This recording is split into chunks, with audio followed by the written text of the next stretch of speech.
Welcome to Rick's Corner, where we talk wrestling, bodybuilding, and more.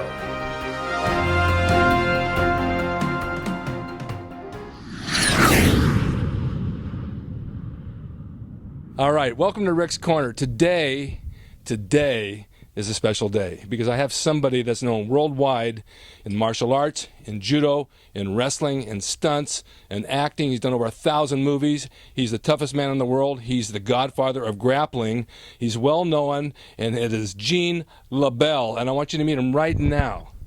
Wait a second. You think I'm going to turn around if they don't pay? I'll see if I can scrape up a couple of bucks, Gene, and then we can go out to eat like it was in the old days. Oh, well, you see, Rick, I'm on a diet right now, so you don't have to feed me today. But next week, when I get off my diet, you can feed me so I can be good looking like all these people. Well, it doesn't take much to make you good looking because you've been good looking your whole life. I had to work hard for it and had to shave my hair so I had a good look that wasn't like the look I used to have when I was a kid. Well, you were always beautiful in my books, a great wrestler, a great human being, and a great movie actor. Do these people know that you've been in the movies? I think they know I've been in a few, but not as many as you, because I read, and I know for a fact that you've done over 1,000 movies and TV shows. 1,000 movies and 1,000 TV shows. And that's primarily my living. I wrestle for fun. I teach wrestling. Right. In North Hollywood.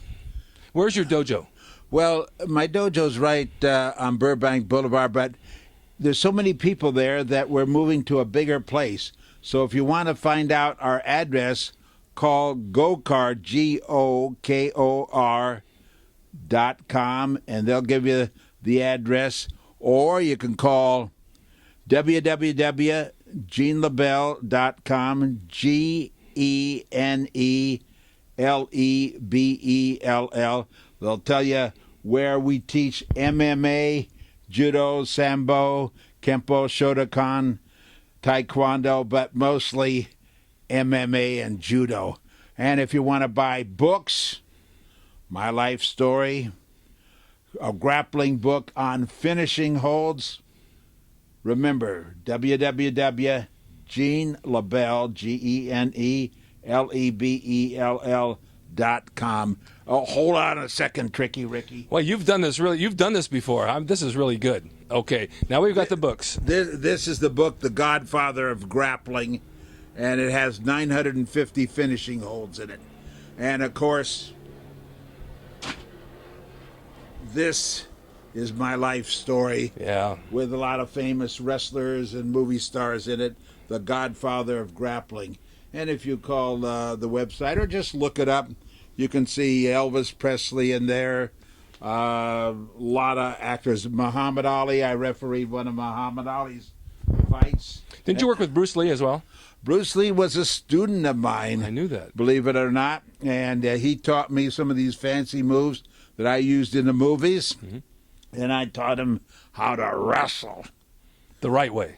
Well, the right way. Very funny with Bruce, a great guy. He said, this is years ago and he passed away.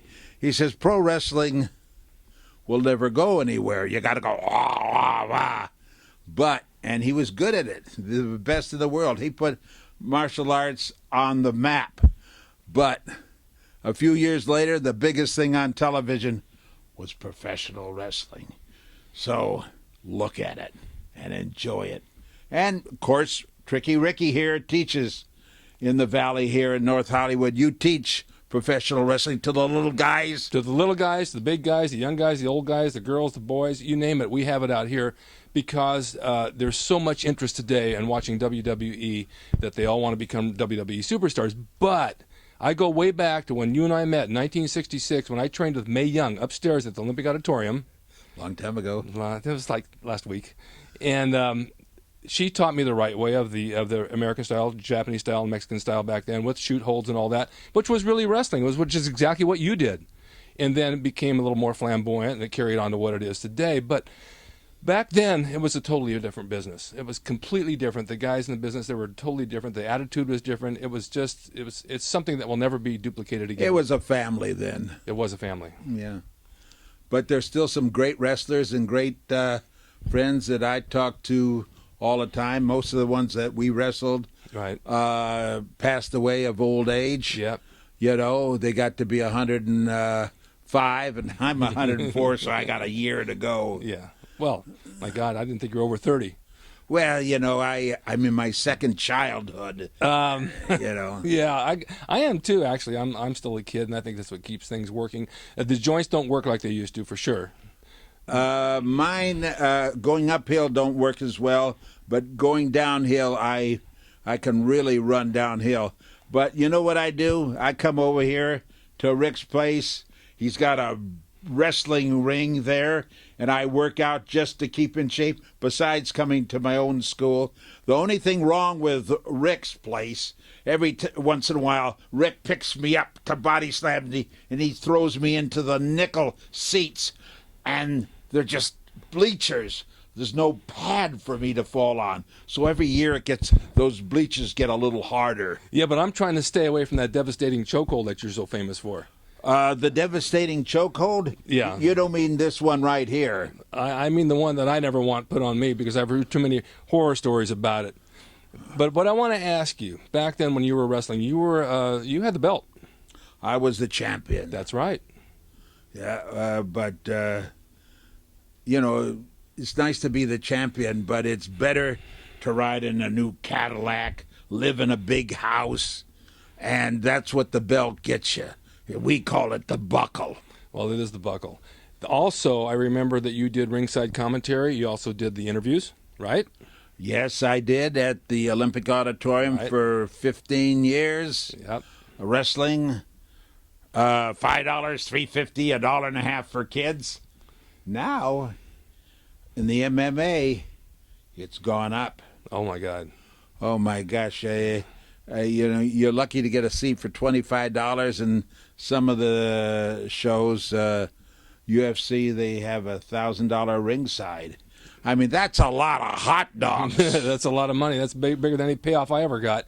Well, what do you think? I mean, you're a judo champion, martial arts. Grappling, of course, is like the key to all the martial arts, I think. You're right. But when you see today's WWE, they're good athletes. There's no question about it. They're great athletes. They're in great shape. But it's not the wrestling we did back then. It's not the same thing. Oh, no. The rules are different. Right? The wrestling we did then was different. The MMA is different.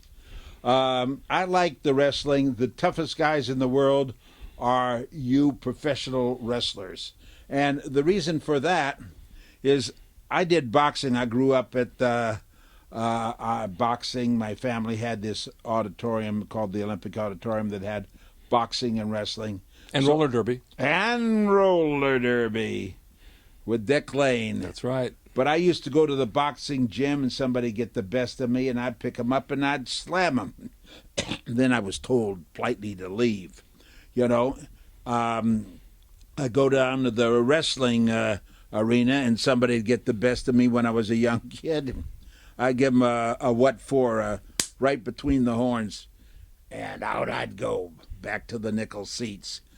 But then maybe I was a little ahead of my time because I think the combination of everything is where it's at. And that's what I like with Rick's wrestling here. You teach the wrestling, you teach all these legitimate holds. And, you know, if a guy gives you something that you don't want, you turn your back to the referee and give him the dark side of the moon. And the dark side of the moon, let me explain you what that is. What the referee doesn't see doesn't happen.